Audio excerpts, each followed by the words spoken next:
Now, we'll set up our space for printing. First, let's talk about the equipment.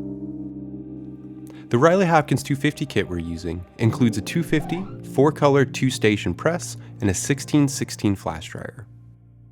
The 250 press has 4 color arms and 2 print stations. 4 screens can be loaded onto the press at one time while printing 2 shirts. Because this is a tabletop press, I mounted it on a multi-station cart. This cart can hold up to 6 screens underneath, which is perfect for storing screens for the next job or screens you use often. This press also has XY micros, an upgrade from the 150 press. We'll cover this in more detail in the next lesson, but micros give you more precision when registering a job.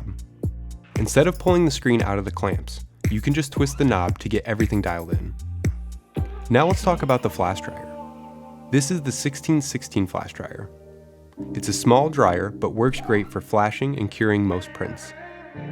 The 16/16 Riley flash is a single temp flash. If you have a Riley Flash 1824, these have a dial that can increase or decrease that heat. Before we begin setting up the job, let's talk about micros. Thanks for watching, screen printers. If you found this video helpful, you won't want to miss our comprehensive online course, How to Screen Print with a Kit 250 edition, available exclusively on screenprinting.com. Watch today for free and take your skills to the next level.